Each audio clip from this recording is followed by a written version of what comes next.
सावन का पवित्र महीना शुरू ही होने वाला है। कुछ ही दिन उसमें बाकी रह गए हैं सावन महीने में। तो चलिए पता करते हैं कि सावन महीने में कुछ चीज़ें क्यों नहीं हमें खानी चाहिए। जैसे कि दूध और दही से बनी चीज़ें हमें क्यों परहेज करना चाहिए, क्यों नहीं खाना चाहिए। चलिए आज इसी बारे में विस्तार से जानते हैं। मैं ललिता फिर से आपके सामने जानकारी लेकर उपस्थित हुई हूँ और अच्छी अच्छी जानकारियाँ आपके लिए लेकर आई हूँ। चलिए शुरू करते हैं। सावन मास में कुछ खाद्य पदार्थों के सेवन की सख्त मनाही होती है। आयुर्वेद के अनुसार सावन महीने में दूध और दही से संबंधित जितने भी चीजें हैं, जैसे कि हुआ कढ़ी हो गया, रायता हो गया, इन चीजों का सेवन करने की हमें सख्त मनाही होती है। सावन महीने में इन चीजों को हमें नहीं खाना चाहिए, क्योंकि इनका सेवन करने से हमें कई तरह की बीमारियां होने की आशंका बनी रहती है। तो आइए जानते हैं सावन मास में दही और कढ़ी क्यों नहीं खाना चाहिए या दूध क्यों नहीं पीना चाहिए। इस मौसम में बैक्टीरिया और फंगस तेजी से बढ़ते हैं, जिससे कि दही जल्दी से खराब हो जाते हैं। दही और कढ़ी खाने से गैस, अपच और एसिडिटी की समस्याएं हो जाती हैं।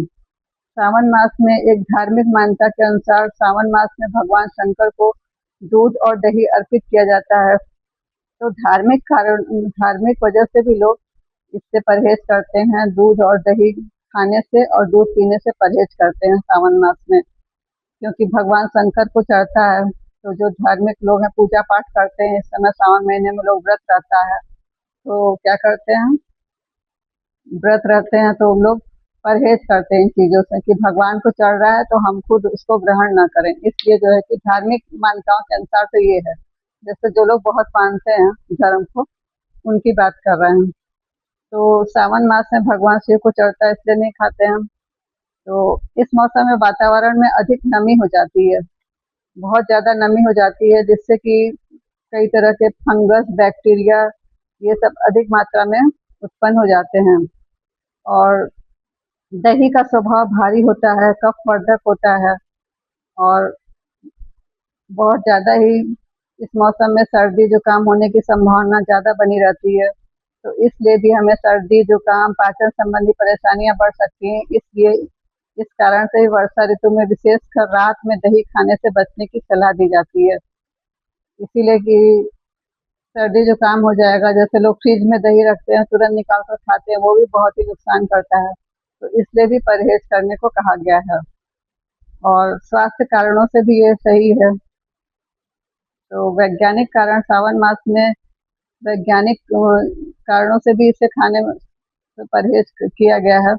जैसे कि सावन मास में दूध, दही, कड़ी से संबंधित चीजों का सेवन करने से स्वास्थ्य संबंधित समस्याओं का सामना करना पड़ता है। इन चीजों का सेवन करने से स्वास्थ्य पर बहुत ही बुरा असर पड़ता है। दरअसल सावन के महीने में वर्षा बहुत ज्यादा होती है, भारी बारिश होती है इस समय।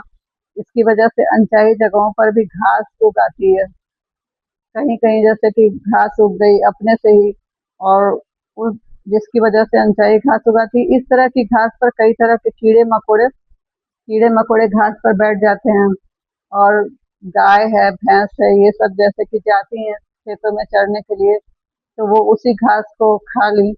और उस घास को खाने से उसके बाद वो जो दूध हमारे घरों में आता है, तो वो हमारे लिए हार्मफुल होता है, हमको नुकसान पैदा कर सकता है। इसलिए भी परहेज किया गया है कि हम लोग जो है कि परहेज करने को बताया गया है कि सावन मास में दूध और दही नहीं, दूध दूध के अलावा मतलब दूध से बनी चीजें जैसे है कि छाछ है, दही है, ये सब खाने को इसलिए भी मना किया गया है। इस तरह का दूध जो है कि सेहत के लिए अच्छा नहीं माना जाता है। इसलिए सावन मास में दूध दही से संबंधित चीजों को परहेज करने को बताया गया है। विशेषज्ञों का कहना है कि सावन मास में ताजे फल, हरी सब्जियां, मूंग की दाल, लौकी, तरोई, परवल, ताजे फल इत्यादि का सीमित मात्रा में अगर सेवन किया जाए तो ये बहुत ही फायदेमंद होगा, और ये हमारे पाचन को भी सही रखेगा। और ये हमारे बहुत ही हल्का भोजन होता है, हल्का भोजन ही करने की सलाह दी जाती है सावन में, जो हमारे स्वास्थ्य के लिए बहुत ही लाभकारी होगा। इसका जैसे कि दही है, दही हम यूज कर रहे हैं तो दही में भुना हुआ जीरा और सेंधा नमक डाल करके खाएं तो ये हमारे पाचन के लिए भी सही रहता है। और विशेषकर रात में नहीं, विशेषकर दिन में ही आप दही और दूध का सेवन कर लीजिए। रात में भी अगर हम दूध पीकर सोते हैं तो वो भी हमारे लिए समस्या पैदा कर सकता है, अपच हो सकता है, ब्लॉटिंग हो सकता है। तो इसके लिए हमें क्या करना होगा, ज़्यादा से ज़्यादा हमें दिन में ही जो है कि दूध और दही का सेवन कर लेना चाहिए, वो भी सीमित मात्रा में करिए। ये नहीं कि बहुत ही ज़्यादा खा रहे हैं या फ्रिज से निकाल करके तुरंत दूध या दही का सेवन कर लिए। ठंडा दूध तो नहीं पीना है, गुनगुना करके ही पी सकते हैं।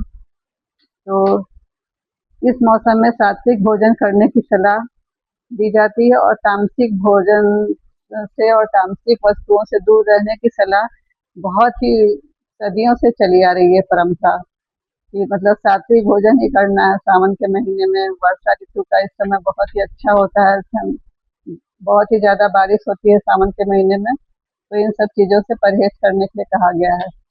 तो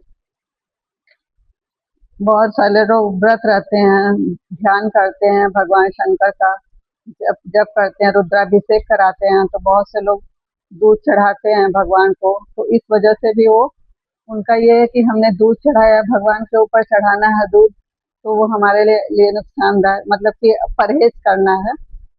भगवान को हम चढ़ा रहे हैं तो धार्मिक मान्यताओं के अनुसार कि भगवान को चढ़ा रहे हैं तो ये पूजा में यूज हो रहा है, तो उसको हम ग्रहण न करें, इसलिए भी लोग परहेज करते हैं सावन मास में दूध से। और दही भी भगवान को चढ़ता ही चढ़ता है। तो ये धार्मिक मान्यताएं हैं, लेकिन ये व्यक्तिगत आधार पे आप अपना जैसा जो मानता हो, व्यक्तिगत आधार पे भी आप अपना इसको यूज कर सकते हैं। ऐसा नहीं, कुछ लोग मानते हैं, कुछ लोग नहीं भी मानते हैं, तो दूध दही तो व्रत में खाते भी हैं। तो दही भी खाइए तो सीमित मात्रा में। अगर व्रत रह रहे हैं तो व्रत में भी जैसे कि दही जमा के रखा हुआ है अगर फ्रिज में, तो उसको आप पहले से ही बाहर निकाल दीजिए, घंटा भर पहले, 1 घंटा या आधे घंटे पहले भी निकाल करके आप उसको यूज करिए, तो सीमित मात्रा में वो भी, तो वो फायदा ही करेगा, नुकसान नहीं करेगा। तो और अधिक जानकारी के लिए मेरे इस चैनल पे आप बने रहिए और मैं नई नई जानकारियाँ लेकर आपके लिए आती रहूँगी। और मेरे चैनल को लाइक और सब्सक्राइब कर दीजिएगा। धन्यवाद।